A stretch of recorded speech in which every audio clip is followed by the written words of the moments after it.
আজকে আমি এই ভিডিওতে ছায়ার বইয়ের নবম শ্রেণীর তাপ চ্যাপ্টারের যে অঙ্কগুলো আছে সেগুলো আলোচনা করছি।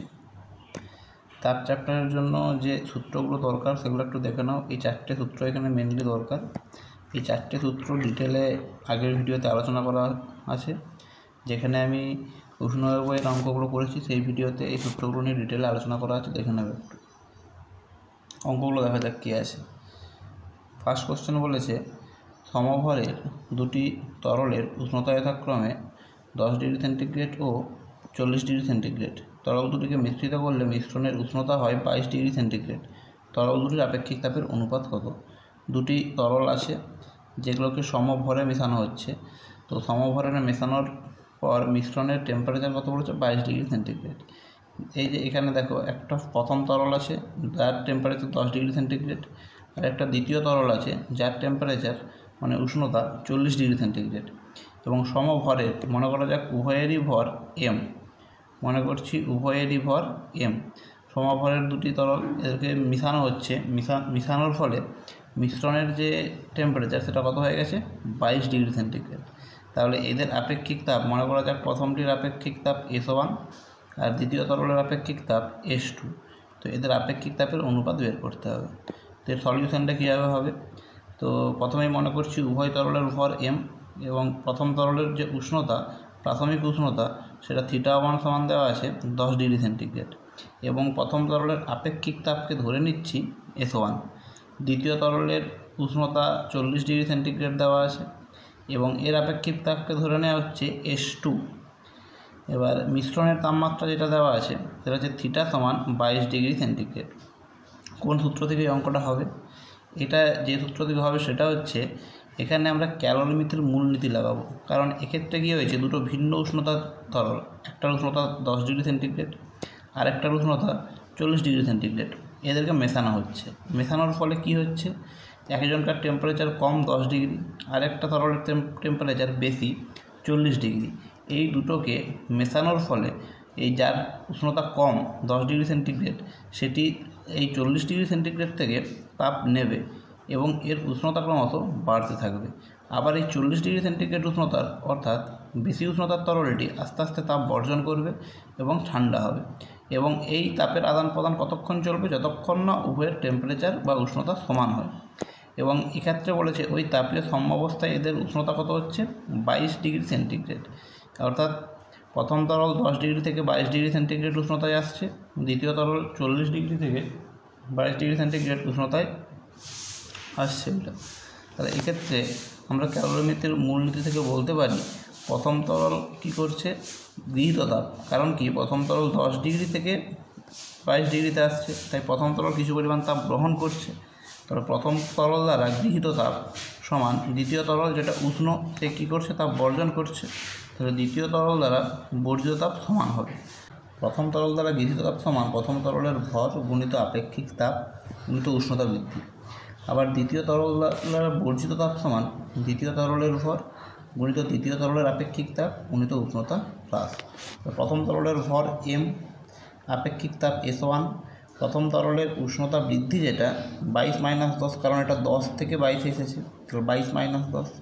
দ্বিতীয় তরলের ভর এম, দ্বিতীয় তরলের আপেক্ষিক তাপ S2 ধরে নেওয়া হয়েছে এবং দ্বিতীয় তরলের উষ্ণতার হ্রাস কত হবে? 40 - 22, কারণ এটা 40 থেকে 22 এসেছে। এবার এখানে ক্যালকুলেশন করলে দুদিকে এম কেটে যাবে। তাহলে 22 - 10 সমান 12, মানে এদিকে থাকছে 12 S1, এদিকে 40 - 22 সমান 18, মানে এদিকে থাকছে 18 S2। এবার এদের অনুপাত করলে S1/S2 করলে কত আসবে? S1/S2 সমান 18/12। কাটাকুটি করলে কত আসছে? 3 × 6 = 18, 3 × 4 = 12, মানে 6 × 4, 2 × 3 = 6, 2 × 4 = 3 × 2, অর্থাৎ S1:S2 সমান 3:2। 2 দাগের কোশ্চেনটা কী বলেছে দেখো, বলেছে 100 ওয়াটের উত্তাপন কুণ্ডলীকে 5 মিনিট চালু রাখার ফলে দেখা গেল 90 গ্রাম বরফওয়ালা জল জমা হয়েছে। P × T সমান ml সমীকরণ ব্যবহার করে বরফ গলনের লিনতাপ নির্ণয় করে। যেখানে P সমান উত্তাপন কুণ্ডলীর ক্ষমতা, T সময়, m হচ্ছে জলের ভর, L হচ্ছে জলের লিনতাপ। তো একটা হিটার আছে, যে হিটারের কি বলেছে 5 মিনিট চালু রাখা হচ্ছে হিটারটাকে, হিটারে তাপ উৎপন্ন হচ্ছে, 5 মিনিট চালু রাখার ফলে কিছু তাপ উৎপন্ন হচ্ছে, সেই তাপে 90 গ্রাম বরফ গলে জলে পরিণত হয়েছে। সেই তাপে কী হয়েছে, 90 গ্রাম বরফ গলে জলে পরিণত হয়েছে। এবার সমীকরণ ব্যবহার করে বরফ গলনের লিন তাপ নির্ণয় করতে হবে, এবং সেই লিন তাপটা 340 জুল পার গ্রাম এই এককের সঙ্গে মিলছে কিনা দেখতে হবে। তাহলে এখানে যে লিন তাপটা 340 জুল পার গ্রাম, অর্থাৎ এখানে তাপ আছে জুল এককে আর ভর আছে গ্রাম এককে, তাহলে এক্ষেত্রে কী হবে, বরফের যে পরিমাণ সেটা হচ্ছে কত, 90 গ্রাম। বরফের পরিমাণ এখানে কত দেওয়া আছে, 90 গ্রাম, কারণ 90 গ্রাম বরফ গলছে। কতক্ষণ সময়ে না, হিটারটা 5 মিনিট চালু রাখা হয়েছে, অর্থাৎ T সমান 5 মিনিট। তাহলে 5 মিনিট চালু রাখার ফলে বলেছে এটা 90 গ্রাম। 5 মিনিটকে আমরা যদি সেকেন্ডে করি, 5 × 60 মানে 300 সেকেন্ড। আবার উত্তাপন কুণ্ডলীর ক্ষমতা দেওয়া আছে 100 ওয়াট। উত্তাপন কুণ্ডলীর ক্ষমতা কত, 100 ওয়াট। ওয়াটকে সেকেন্ড গুণ করলে আমরা কি পাই, জুল পাই। ওয়াট ইন্টু সেকেন্ড, এটা সমান কি আসবে, জুল। এখানে যে সমীকরণটা দেওয়া আছে, প্রদত্ত সমীকরণ PT সমান m × L, তাহলে T সমান m × L বা mL সমান আমরা PT বলতে পারি, mL সমান PT। এখান থেকে লিন তাপ L সমান কি চলে আসবে, PT/m। লিন তাপ কত আসবে, PT/m। এবার P × T, P হচ্ছে 100 ওয়াট, P এর জায়গায় 100 ওয়াট বসিয়ে দেওয়া হলো।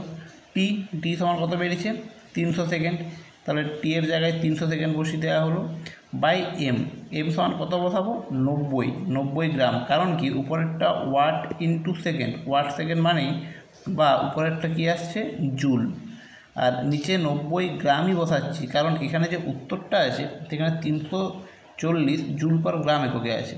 এখানে এটা কেজিতে করার দরকার নেই, এখানে গ্রামে রাখলেই হবে, কারণ এখানের যে উত্তরের সঙ্গে মিলাতে বলেছে সেটা জুল পার গ্রাম। তাহলে এটা উপরে ওয়াট সেকেন্ড বা জুল আর নিচে গ্রাম চলে এলো। তাহলে এটা কাটাকুটি করলে আসবে যেটা, সেটা কী আসবে, এটা কাটাকুটি করলে যেটা আসবে সেটা হচ্ছে একটা শূন্য কেটে যাবে, 3 × 10 = 30, 3 × 10 = 30, 3 × 9 মানে ওপরে চলে আসছে 1000/3 একক কী আসলো, জুল পার গ্রাম। তাহলে জুল পার গ্রাম মানে 3 × 9, 3 × 9 এটা 333.33 জুল পার গ্রাম, এটি আনসার আসছে। তো এটি হচ্ছে এক্ষেত্রে লিন তাপের মান, যেটা 340 পার গ্রাম এর সঙ্গে হুবহু মিলছে না, কিছুটা কম এসছে এটা। 3 দাগের যে কোশ্চেনটা বলেছে, 100 গ্রাম জলের উষ্ণতা 42 ডিগ্রি সেন্টিগ্রেড বৃদ্ধি করতে প্রয়োজনীয় তাপ দ্বারা 1 কেজি তারপিন তেলের তাপমাত্রা 10 ডিগ্রি বৃদ্ধি পায়। জলের আপেক্ষিক তাপ 1 ক্যালোরি গ্রাম ইনভার্স ডিগ্রি সেন্টিগ্রেড ইনভার্স হলে তারপিন তেলের আপেক্ষিক তাপ কত। অর্থাৎ এখানে যেটা বলেছে সেটা হচ্ছে 100 গ্রাম জলের উষ্ণতা 42 ডিগ্রি সেন্টিগ্রেড বৃদ্ধি করতে প্রয়োজনীয় তাপ 1 কেজি তারপিন তেলের 10 ডিগ্রি সেন্টিগ্রেড উষ্ণতা বৃদ্ধির জন্য প্রয়োজনীয় তাপ। অর্থাৎ আমরা কী বলতে পারি, 100 গ্রাম জলের উষ্ণতা 42 ডিগ্রি সেন্টিগ্রেড বৃদ্ধির জন্য প্রয়োজনীয় তাপ, সেটাই কি 1 কেজি বা 1000 গ্রাম তারপিন তেলের উষ্ণতা 10 ডিগ্রি সেন্টিগ্রেড বৃদ্ধির জন্য প্রয়োজনীয় তাপ, দুটোই সমান। এবার যদি জলের উষ্ণতা, জলের ভর যদি আমরা m1 ধরে নিই, জলের আপেক্ষিক তাপ যদি s1 ধরে নেওয়া হয়, জলের উষ্ণতা বৃদ্ধি যদি T1 ধরে নেওয়া হয়, তাহলে কি জলের উষ্ণতা বৃদ্ধির জন্য প্রয়োজনীয় তাপ mst বা m1 s1 t1, একই হবে তারপিন তেলের জন্য সেটা কী হবে, m2 s2 t2। অর্থাৎ 100 গ্রাম জলের উষ্ণতা 42 ডিগ্রি সেন্টিগ্রেড বৃদ্ধির জন্য প্রয়োজনীয় তাপ কী হবে, জলের ভর গুণিত আপেক্ষিক তাপ গুণিত উষ্ণতা বৃদ্ধি। একইভাবে তেলের উষ্ণতা বৃদ্ধির জন্য প্রয়োজনীয় তাপ তেলের ভর গুণিত তেলের আপেক্ষিক তাপ গুণিত তেলের উষ্ণতা বৃদ্ধি গুণিত কী হবে, গুণিত তেলের উষ্ণতা বৃদ্ধি গুণিত তেলের উষ্ণতা বৃদ্ধি। এবার জলের ভর কত আছে, জলের ভর 100 গ্রাম, আপেক্ষিক তাপ 1, উষ্ণতা বৃদ্ধি 42 ডিগ্রি সেন্টিগ্রেড। তেলের ভর কত, তেলের ভর 1 কেজি মানে 1000 গ্রাম, তাহলে তেলের ভর 1000, আপেক্ষিক তাপটা মনে করছি এস, যেটা আমাদেরকে বের করতে হবে, মনে করছি এস।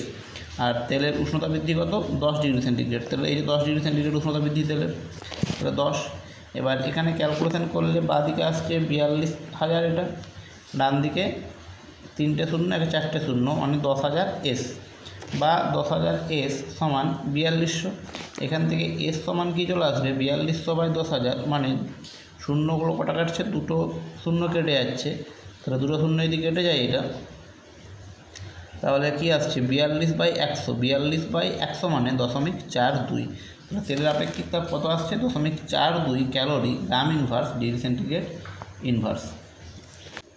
চারের কোশ্চেনটা কী বলেছে, 100 গ্রাম ভরের একটি তামার বলের উষ্ণতা 100 ডিগ্রি সেন্টিগ্রেড। বলটিকে 10 ডিগ্রি সেন্টিগ্রেডের 200 গ্রাম জলে নিমজ্জিত করলে অন্তিম উষ্ণতা কত হবে? তামার আপেক্ষিক তাপ দেওয়া আছে 0.9 ক্যালোরি গ্রাম ইনভার্স ডিগ্রি সেন্টিগ্রেড ইনভার্স। এর সলিউশনটা কী হবে? দেখো কী বলেছে, 100 গ্রাম ভরের তামার বলের উষ্ণতা 100 ডিগ্রি সেন্টিগ্রেড, বলটিকে 200 গ্রাম জল, অর্থাৎ একটা জল আছে, সেই জলে একটা গরম মানে উত্তপ্ত তামার বলকে ডুবিয়ে দেওয়া হচ্ছে। তামার বলের ভর দেওয়া আছে কত? তামার বলের ভর যেটা সেটা হচ্ছে m1, আর জল এবং তামার বলের উষ্ণতা কত দেওয়া আছে m1 সমান, এই m সমান কত দেওয়া আছে, তামার বলের ভর m সমান 100 গ্রাম, আর এর উষ্ণতা দেওয়া আছে 100 ডিগ্রি সেন্টিগ্রেড, মানে 100 গ্রাম ভরের তামার বল 100 ডিগ্রি সেন্টিগ্রেড সেটা জলে নিমজ্জিত করা হচ্ছে। এবার জলের যে ভর দেওয়া আছে, জলের ভর কত আছে, জলের ভর আছে 200 গ্রাম জল এবং টেম্পারেচার 10 ডিগ্রি।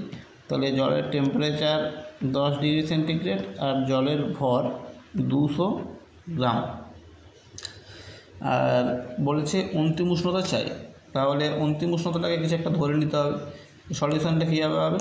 দেখো তামার বলের ভর m1 সমান 100 গ্রাম, আপেক্ষিক তাপ s1 সমান এই যে দেওয়া আছে 0.9 ক্যালোরি গ্রাম ইনভার্স ডিগ্রি সেন্টিগ্রেড ইনভার্স। জলের ভর দেওয়া আছে 200 গ্রাম, জলের আপেক্ষিক তাপ আমরা জানি s সমান 1 ক্যালোরি গ্রাম ইনভার্স ডিগ্রি সেন্টিগ্রেড ইনভার্স, এবং জলের প্রাথমিক উষ্ণতা 10 ডিগ্রি সেন্টিগ্রেড, এই যে 10 ডিগ্রি সেন্টিগ্রেড দেওয়া আছে। এবার তাপীয় সাম্যাবস্থায় মনে করে নিচ্ছি উষ্ণতা হচ্ছে থিটা। তাপীয় সাম্যাবস্থায় এটাকে যখন তামার বলটাকে জলে ডুবিয়ে দেওয়া হলো, তাপীয় সাম্যাবস্থায় এদের টেম্পারেচারটাকে ধরে নেওয়া হচ্ছে কত, থিটা। এটা থিটা উষ্ণতায় কী করে আসবে? এই যে তামার বলটা আছে, তামার বল কিছু পরিমাণ তাপকে বর্জন করবে, কারণ সেটা উষ্ণ আছে, এটা যখনই জলে ডুবছে কিছু পরিমাণ তাপ বর্জন করে তামার বলটা নিজে ঠান্ডা হবে, আর জল ওই তাপকে কী করবে, গ্রহণ করবে, যার ফলে কী হবে, তামার বলের উষ্ণতা আস্তে আস্তে কমবে, জলের উষ্ণতা আস্তে আস্তে বাড়বে এবং সেটি একটি তাপীয় সাম্যাবস্থায় আসবে। ওই তাপীয় সাম্যাবস্থায় মনে করা হোক যাচ্ছে এদের উষ্ণতা থিটা। তাহলে এবার ক্যালোরিমিতির মূলনীতি অনুযায়ী কি, এই উষ্ণ বস্তু ঠিক যতটা পরিমাণ তাপ বর্জন করবে, অর্থাৎ তামার বল যত পরিমাণ তাপ বর্জন করবে, শীতল বস্তু অর্থাৎ জল ঠিক তত পরিমাণ তাপই গ্রহণ করবে। এই জন্য আমরা বলতে পারি উষ্ণ বস্তু দ্বারা বর্জিত তাপ সমান শীতল বস্তু দ্বারা গৃহীত তাপ। এবার উষ্ণ বস্তু দ্বারা বর্জিত তাপ মানে কি, m1 s1 theta 1 minus theta. তাহলে m1 মানে কি, m1 মানে হচ্ছে তামার ভর গুণিত তামার আপেক্ষিক তাপ গুণিত তামার উষ্ণতা হ্রাস। তামার উষ্ণতা হ্রাস, তামার উষ্ণতা হ্রাস মানে কি, তামার যে আগে উষ্ণতা ছিল দিয়ে এখন যে উষ্ণতা আসছে। আর শীতল বস্তু মানে জল দ্বারা গৃহীত তাপ সমান জলের ভর m2, জলের আপেক্ষিক তাপ s2, আর জলের উষ্ণতা বৃদ্ধি থিটা মাইনাস থিটা 2। তাহলে কি, জলের ভর m1 সমান 100 গ্রাম, জলের জল নয় এটা যে তামার বলের ভর 100 গ্রাম, তামার বলের আপেক্ষিক তাপ 0.09, তামার বলের উষ্ণতা হ্রাস যেটা সেটা 100 মাইনাস থিটা, কারণ আগে ছিল 100, এখন কত হয়ে গেল, এখন হয়ে গেছে থিটা, তাহলে 100 মাইনাস থিটা। আবার জলের ক্ষেত্রে কী হচ্ছে, উষ্ণতা বৃদ্ধি, এটা জলের ভর 200 গ্রাম, জলের আপেক্ষিক তাপ 1, জলের উষ্ণতা বৃদ্ধি থিটা মাইনাস 10, কারণ কি আগে ছিল 10, এটা 10 ছিল আগে, এখন সেখান থেকে কত হচ্ছে, এখন মিশ্রণের টেম্পারেচার থিটা হয়ে গেছে, এখন থিটাতে আসছে, তাহলে থিটা মাইনাস 10 হচ্ছে জলের উষ্ণতা বৃদ্ধি।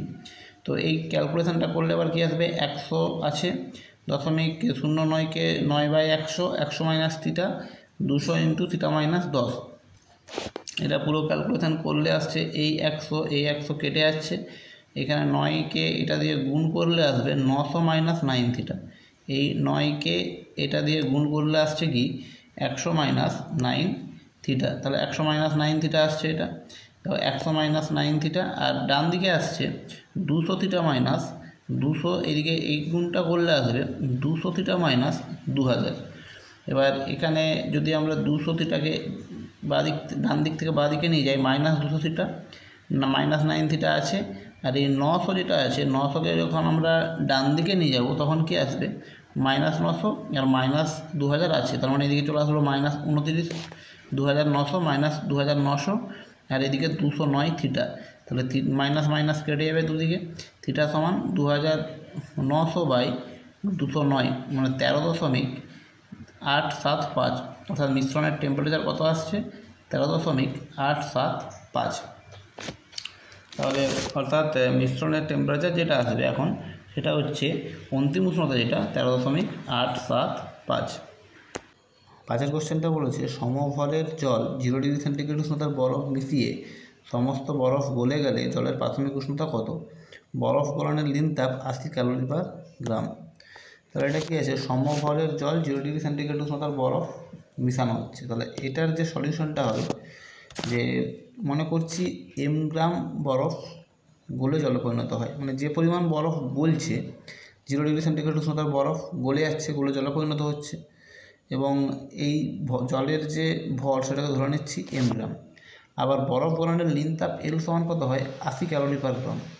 তাহলে বরফ গলনের লিন তাপ এল সমান 80 ক্যালোরি পার গ্রাম হলে এম গ্রাম বরফ গলনের জন্য যে পরিমাণ তাপ লাগবে, এম গ্রাম বরফ আছে, মনে করা যাচ্ছে এম গ্রাম বরফ আছে, তাহলে এই এম গ্রাম বরফ গলে যাওয়ার জন্য যে পরিমাণ তাপ লাগবে সেটাকে যদি আমরা H1 ধরি, তাহলে H1 হলে কী হবে, সেটা হবে H সমান M ইন্টু এল হয়, অর্থাৎ বরফের ভর গুণিত লিন তাপ। তাহলে অবস্থার পরিবর্তন হচ্ছে, অবস্থার পরিবর্তনের জন্য প্রয়োজনীয় তাপ কী হয়, ভর গুণিত লিন তাপ। তাহলে 0 ডিগ্রি সেন্টিগ্রেড উষ্ণতার বরফ 0 ডিগ্রি সেন্টিগ্রেড উষ্ণতার জলে পরিণত হচ্ছে, তার জন্য প্রয়োজনীয় তাপ বরফের ভর গুণিত লিন তাপ। বরফের ভর এম ধরা হয়েছে, লিন তাপ 80, তাহলে এটা কত আসছে 80 এম ক্যালোরি তাপ লাগবে, অর্থাৎ এম গ্রাম বরফ গলে জলে পরিণত হচ্ছে, তার জন্য প্রয়োজনীয় তাপ কত 80 এম, অর্থাৎ এম গ্রাম 0 ডিগ্রি সেন্টিগ্রেড উষ্ণতার বরফ 0 ডিগ্রি সেন্টিগ্রেড উষ্ণতার জলে পরিণত হতে প্রয়োজনীয় তাপ 80 এম। আবার জলের প্রাথমিক উষ্ণতা মনে করে নিচ্ছি থিটা। তাহলে জলটা একটু নির্দিষ্ট টেম্পারেচারে ছিল, এখানে জল আর বরফ মেশানো ছিল, তো জলের প্রাথমিকদের টেম্পারেচার সেটাকে ধরে নেওয়া হচ্ছে থিটা। এবার এই জলটা কি হচ্ছে থিটা থেকে 0 ডিগ্রি সেন্টিগ্রেড উষ্ণতায় আসবে, কারণ যখনই আমরা বরফ আর জলকে মিশিয়ে দিয়েছি বরফ গলে জল হচ্ছে, তার জন্য কি হচ্ছে একটা তাপ প্রয়োজন, সেই তাপটা কোথা থেকে নিচ্ছে এই জল থেকে। তাহলে জলের প্রাথমিক একটা টেম্পারেচার ছিল যেটা থিটা, এবার সেখান থেকে কি হচ্ছে সেটা 0 ডিগ্রি সেন্টিগ্রেড উষ্ণতার জলে পরিণত হচ্ছে, কারণ এই মিশ্রণ যখন বরফ বলে জল হবে তখন উভয়েরই টেম্পারেচার কত আসছে 0 ডিগ্রি সেন্টিগ্রেড। তাহলে থিটা থেকে 0 আসছে, এই জলের উষ্ণতা থিটা থেকে 0 আসার জন্য সে কিছু তাপ বর্জন করবে, সেই বর্জিত তাপ নিয়েই বরফটা কী হচ্ছে গলে জলে পরিণত হচ্ছে। এবার এই এম গ্রাম জল থিটা ডিগ্রি সেন্টিগ্রেড থেকে 0 ডিগ্রি সেন্টিগ্রেডে আসতে বর্জিত তাপ H2 সমান কি জলের ভর গুণিত আপেক্ষিক তাপ গুণিত উষ্ণতা হ্রাস। এটা কি হচ্ছে, অবস্থার পরিবর্তন না ঘটে উষ্ণতার পরিবর্তন ঘটছে, তার জন্য প্রয়োজনীয় তাপ MST হয়ে যায়। তার মানে কি এম মানে জলের ভর, আপেক্ষিক তাপ আর উষ্ণতা হ্রাস, যেটা আসছে জলের ভর এম, আপেক্ষিক তাপ জলের কত হয় 1, জলের আপেক্ষিক তাপ যেটা হয়ে যায় সেটা হয় 1 ক্যালোরি গ্রাম ইনভার্স ডিগ্রি সেন্টিগ্রেড ইনভার্স, আর উষ্ণতার হ্রাস কত থিটা থেকে 0 হচ্ছে থিটা মাইনাস 0, তাহলে H2 সমান এম ইন্টু থিটা। এবার শর্তে কী হচ্ছে দুটো তাপ সমান, কারণ কি এই জল থেকেই কী হয়েছে বরফ তাপ নিয়েছে এবং গলে গেছে, তাহলে জল থিটা থেকে 0তে আসতে যে পরিমাণ তাপ বর্জন করেছে সেই পরিমাণ তাপটাই কী হচ্ছে বরফটা গ্রহণ করেছে, দিয়েই বরফটা গলে জলে পরিণত হয়েছে সম্পূর্ণ বরফ। তাহলে শর্তে এই দুটো উষ্ণতা কি এই দুটোর তাপ কী হবে সমান হবে, অর্থাৎ H1 সমান H2, H1 সমান কি 80 এম, তাহলে এটা হচ্ছে 80 এম সমান এম ইন্টু থিটা, দুদিকে এম কেটে গেলে থিটা সমান কত আসছে 80, অর্থাৎ জলের যে প্রাথমিক উষ্ণতা সেটা কত, জলের প্রাথমিক উষ্ণতা ছিল 80 ডিগ্রি সেন্টিগ্রেড, জলের প্রাথমিক উষ্ণতা 80 ডিগ্রি সেন্টিগ্রেড। নেক্সট 6 কোশ্চেন কি বলেছে, যে 0 ডিগ্রি সেন্টিগ্রেড উষ্ণতার 100 গ্রাম বরফকে 100 ডিগ্রি সেন্টিগ্রেড উষ্ণতার জলে পরিণত করতে হলে কার্য করতে হবে।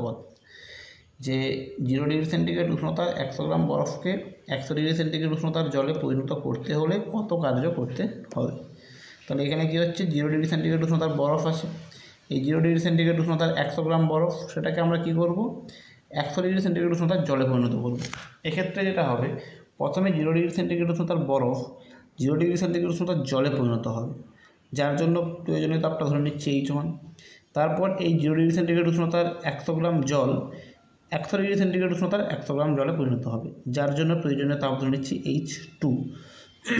এবারে H1 সমান কী হবে, H1 হচ্ছে উষ্ণতার পরিবর্তন হচ্ছে না, এক্ষেত্রে কি 0 ডিগ্রি সেন্টিগ্রেড উষ্ণতার বরফ 0 ডিগ্রি সেন্টিগ্রেড উষ্ণতার জলেই আছে, কিন্তু কী হচ্ছে, উষ্ণতার পরিবর্তন না হয়ে এর অবস্থার পরিবর্তন হচ্ছে। এটা ছিল কঠিন বরফ, এটা গলে জল হয়ে গেল তরল। তাহলে উষ্ণতার পরিবর্তন না ঘটিয়ে অবস্থার পরিবর্তন ঘটানোর জন্য যে পরিমাণ তাপ লাগে সেটা কী হয়, m×L, অর্থাৎ বরফের ভর গুণিত L মানে লিন তাপ। বরফের ভর কত, বরফের ভর হচ্ছে 100 গ্রাম 100, আর লিন তাপ যেটা সেটা হচ্ছে 80 ক্যালোরি পার গ্রাম হয়। বরফ গলনের লিন তাপ L সমান 80 ক্যালোরি পার গ্রাম। তাহলে 100 × 80 মানে 8000 ক্যালোরি, অর্থাৎ H1 সমান কত আসছে, 8000 ক্যালোরি, যেটা হচ্ছে 0 ডিগ্রি সেন্টিগ্রেড উষ্ণতার বরফ থেকে 0 ডিগ্রি সেন্টিগ্রেড উষ্ণতার জলে আসার জন্য প্রয়োজনীয় তাপ। এবার কী হবে, এই 0 ডিগ্রি সেন্টিগ্রেড উষ্ণতার জল 100 ডিগ্রি সেন্টিগ্রেড উষ্ণতার জলে পরিণত হবে। তাহলে এর জন্য প্রয়োজনীয় তাপ যদি H2 হয়, তাহলে H2 সমান কি, এক্ষেত্রে আবার কি হচ্ছে, উষ্ণতার পরিবর্তন হচ্ছে, অবস্থার পরিবর্তন নয়। তাহলে তার জন্য প্রয়োজনীয় তাপের ফর্মুলা কি, জল ms θ2 - θ1। m মানে হচ্ছে জলের ভর, s মানে আপেক্ষিক তাপ, θ2 - θ1 মানে উষ্ণতা বৃদ্ধি। তো জলের ভর হচ্ছে কত, 100 গ্রাম, যেটা এই যে 100 গ্রাম বরফ থেকে 100 গ্রাম জল হয়েছে, জলের ভর 100 গ্রাম। আপেক্ষিক তাপ জলের কত হয়, জলের আপেক্ষিক তাপ হয় 1 ক্যালোরি গ্রাম ইনভার্স ডিগ্রি সেন্টিগ্রেড ইনভার্স। উষ্ণতা বৃদ্ধি কত, এক্ষেত্রে 0 থেকে 100 হয়েছে, তাহলে উষ্ণতা বৃদ্ধি 100 - 0, তার মানে এটা আসছে কত, 100 × 100 মানে এটা আসছে একের পিছনে 4টা শূন্য, এত ক্যালোরি, অর্থাৎ 10,000 ক্যালোরি তাপ। তাহলে মোট তাপ কত, মোট তাপ এখানে H1 আর এখানে H2, তাহলে মোট তাপ H1 + H2। H1 মানে বরফ থেকে জল হওয়ার জন্য তাপ, আর H2 মানে 0 ডিগ্রি জলটা 0 ডিগ্রি থেকে 100 ডিগ্রি সেন্টিগ্রেড উষ্ণতায় যাওয়ার জন্য তাপ। তো দুটো যোগ করলে কত আসছে, 8000 + 10,000 মানে 18,000 ক্যালোরি। তাহলে এক্ষেত্রে মোট প্রয়োজনীয় তাপ 18,000 ক্যালোরি। এখানে কী চাই, কৃতকার্য। কৃতকার্য আবার W সমান কী হয়, W সমান J×H, তাপ কার্যের জুল তুল্যাঙ্ক যে সমীকরণ, জুলের সূত্র যেটা, তাপ থেকে কার্য রূপান্তরের যে সমীকরণ, W সমান JH।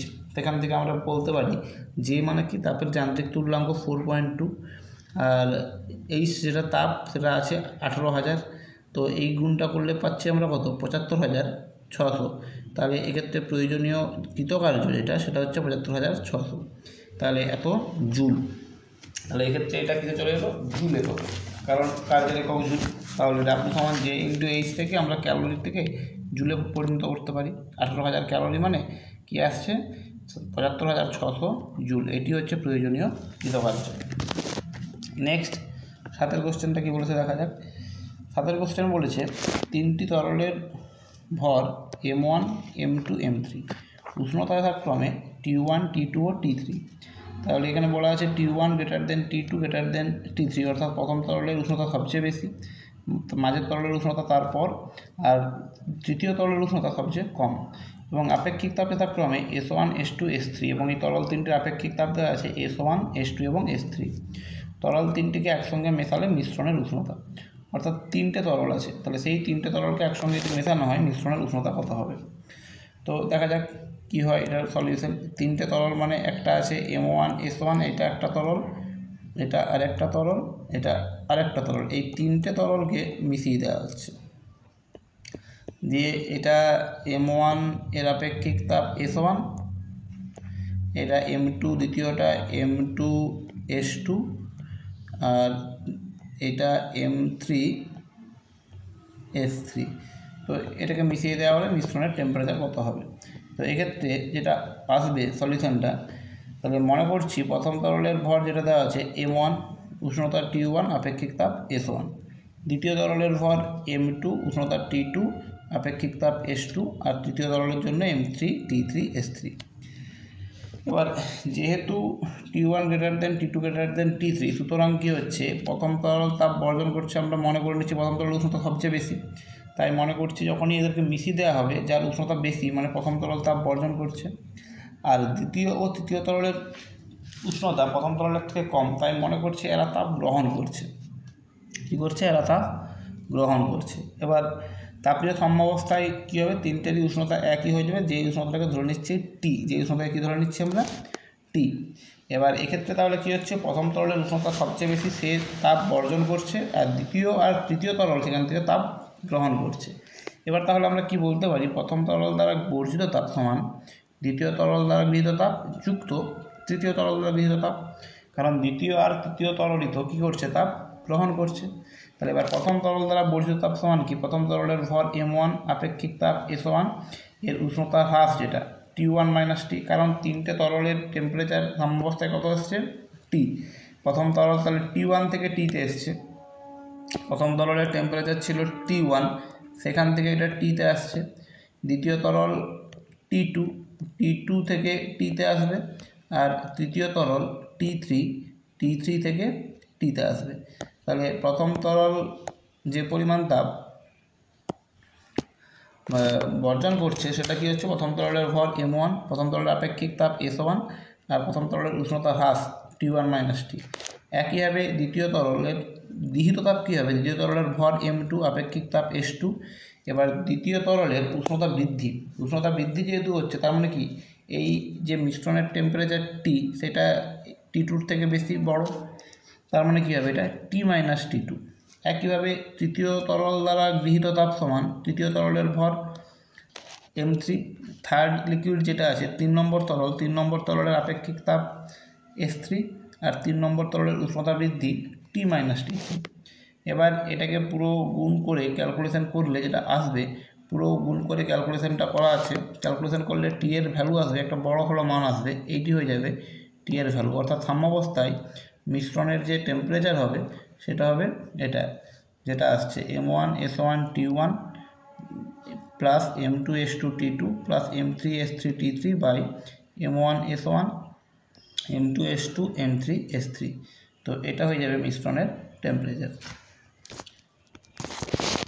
8 দাগের কোশ্চেন দেখো, 8 দাগের কোশ্চেন যেটা বলেছে, সমভরের তিনটি তরল A B C এর উষ্ণতা যথাক্রমে 10 ডিগ্রি সেন্টিগ্রেড, 30 ডিগ্রি সেন্টিগ্রেড ও 40 ডিগ্রি সেন্টিগ্রেড। A Bকে মিশ্রিত করলে মিশ্রণের উষ্ণতা হয় 15 ডিগ্রি সেন্টিগ্রেড, আবার B ও Cকে মিশ্রিত করলে মিশ্রণের উষ্ণতা হয় 34 ডিগ্রি সেন্টিগ্রেড। তরল তিনটির আপেক্ষিক তাপের অনুপাত চাই। এটার সলিউশন কী হবে, সমভরের তিনটি তরল বলেছে, তাহলে মনে করে নিচ্ছি তিনটি তরলের ভরই M, অর্থাৎ A এর ভরও M, B এর ভরও M, C এর ভরও M। আপেক্ষিক তাপের অনুপাত চাই, মনে করছি A এর আপেক্ষিক তাপ S1, B এর আপেক্ষিক তাপ S2, আর C এর আপেক্ষিক তাপ S3। এবার A এর ভর কত বলা আছে, A এর ভর θ1 সমান বলা আছে 10 ডিগ্রি সেন্টিগ্রেড, এর উষ্ণতা θ2 সমান দেওয়া আছে 30 ডিগ্রি সেন্টিগ্রেড, আর C এর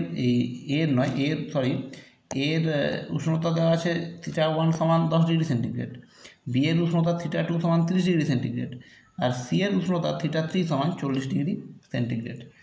এবার প্রথমে A আর Bকে মিশ্রণ হচ্ছে, তাহলে A আর B এর মিশ্রণের জন্য আমরা কি বলতে পারি, যে A এর উষ্ণতা কম, B এর উষ্ণতা বেশি।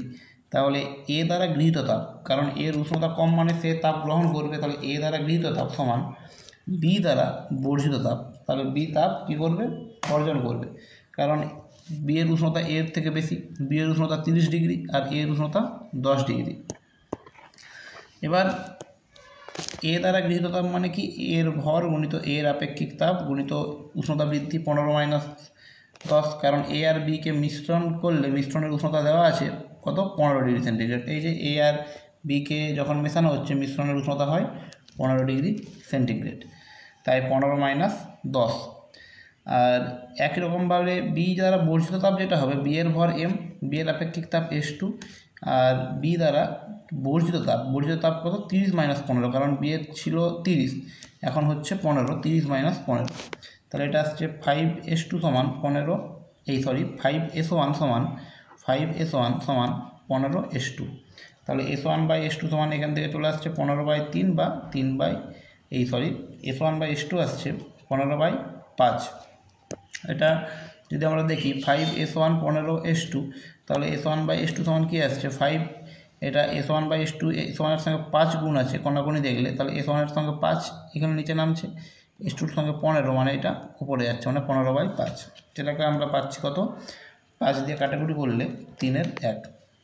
একইভাবে বি ও সি এর মিশ্রণের জন্য মিশ্রণের উষ্ণতা বলা আছে কত 34 ডিগ্রি সেন্টিগ্রেড। তাহলে বি দ্বারা এই ক্ষেত্রে কী হবে গৃহীত তাপ, কারণ বি এর আর সি এর যখন মধ্যে মেশানো হচ্ছে তখন বি এর টেম্পারেচার সি এর থেকে কম, অর্থাৎ এক্ষেত্রে সি এর উষ্ণতাটা বেশি। সি এর উষ্ণতা বেশি হওয়ার জন্য এক্ষেত্রে সি তাপ বর্জন করবে আর বি তাপ গ্রহণ করবে।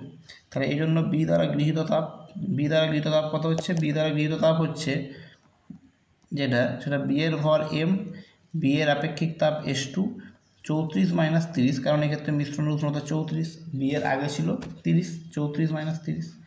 সি দ্বারা বর্জিত তাপ মানে সি এর ভর এম, সি এর আপেক্ষিক তাপ s3 40 - 34, তাহলে এটা আসছে 4s2। এখান থেকে ক্যালকুলেশন করলে 4s2 সমান 6s3, তাহলে s2/s3 একই রকমভাবে এখানে আসছে কত 6/4 মানে 3/2। এবার এখানে s1/s2 সমান আমরা 3/1 পেয়েছিলাম, এই যে s1/s2 সমান 3/1, s2/s3 পেয়ে গেলাম 3/2, s2/s3 সমান 3/2। এই তিনটের রেশিও করতে হবে s1 s2 s3। তিনটের রেশিও করার জন্য কি করতে হবে, এদের যে কমন মানে s2টাকে একই নিয়ে আসতে হবে। s2 এখানে আছে, এখানে s2 আছে 1, এখানে s2 আছে 3, তাহলে যদি আমরা উপরের যেটা s1/s2 আছে এটা উপর নিচে যদি আমরা 3 দিয়ে গুণ করে দিই, 3 দিয়ে গুণ করলে কি হবে, 3 দিয়ে গুণ করলে নিচে 3 উপরে 9, 9-এর 3। এবার এখানে s2 3, তার মানে দুটো ক্ষেত্রেই s2টা 3 হয়ে গেছে, এখানেও s2 চলে এসছে 3, এখানেও s2টা 3। তাহলে আমরা এখন এদের রেশিওটা বলতে পারি অনুপাতটা s1 s2 s3 সমান 9-3-2, অর্থাৎ এদের অনুপাত হয়ে যাবে 9:3:2। তো এই ভিডিওতে আমি ছায়ার বইয়ের সমস্ত তাপ চ্যাপ্টারের অঙ্কগুলো করে দিলাম। এবার অন্য ভিডিওতে আমি আরও অন্য সব অঙ্কগুলো করে দেবো, তোমরা চ্যানেলটিকে সাবস্ক্রাইব করে রাখবে।